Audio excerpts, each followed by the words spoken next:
रत्नागिरीत अवकाळी पावसानं हाहाकार उडवलाय। सलग तिसऱ्या दिवशी वादळी पाऊस बरसतो आहे। संगमेश्वर, मंडणगड, दापोलीत घरांचं मोठं नुकसान झालंय।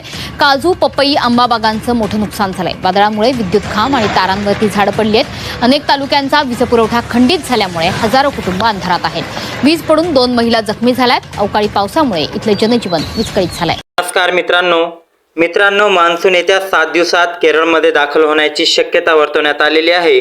महाराष्ट्रात किती तारखेपर्यंत पाऊस पडणार आहे आणि तुम्हाला पेरणी कधी करायची आहे, संपूर्ण बातमी आपण या व्हिडिओमध्ये बघणार आहोत। तरी व्हिडिओ हा शेवटपर्यंत नक्की बघा।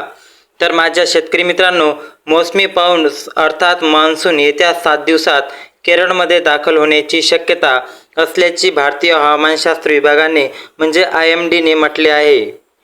यंदा देशभर पावसाने सरासरीपेक्षा कमी राहण्याचे असल्याचे अंदाज IMDने यापूर्वीच मांडला आहे। म्हणजेच की तुम्हाला माहीत आहे की IMDनुसार आता त्यांनी म्हटलं आहे की आपला जे सरासरी पाऊस आहे ते खूप कमी पडणार आहे।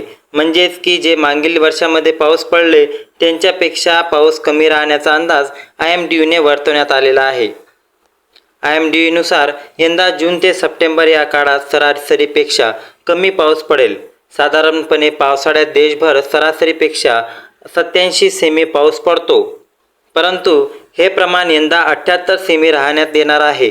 यात बिहार, उत्तर प्रदेश या पावसाचे प्रमाण चांगले राहील। मात्र मोसमी पावसावर अवलंबून असणाऱ्या विविध राज्यातील भागात पावसाचे प्रमाण तुलनेने कमी राहू शकते।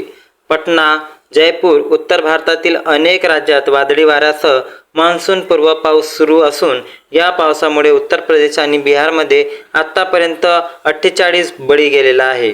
पहा शेतकरी मित्रांनो, महाराष्ट्र राज्यामध्ये कुठे कुठे पाऊस सुरू आहे, परंतु सध्या जर बघितलं तर आता इकडे पाऊस येण्याची शक्यता। राजस्थानातही अनेक जिल्ह्यामध्ये अशा पावसाचा मारा सुरू असून काही भागात जनजीवन विस्कळीत झाले आहे। तर उत्तर प्रदेशातील पाऊस वादळामुळे 31 लोकांचा मृत्यू झाला आहे। उत्तर प्रदेशात सहारनपूरमध्ये डोंगरी भागात पाण्याच्या वेगवान प्रवाहामुळे ट्रॅक्टर जीपसह 10 वाहने वाहून गेली। तर बिहारमध्ये वाऱ्यामुळे 4 विमानांचे मार्ग बदलण्यात आले आहे। म्हणजेच की मोसमी वारे आता मोठ्या प्रमाणात वाहने सुरू झालेले आहे।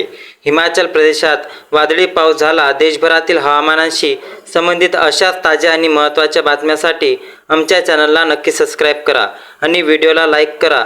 आपल्या मित्रापर्यंत ही माहिती शेअर करा। धन्यवाद।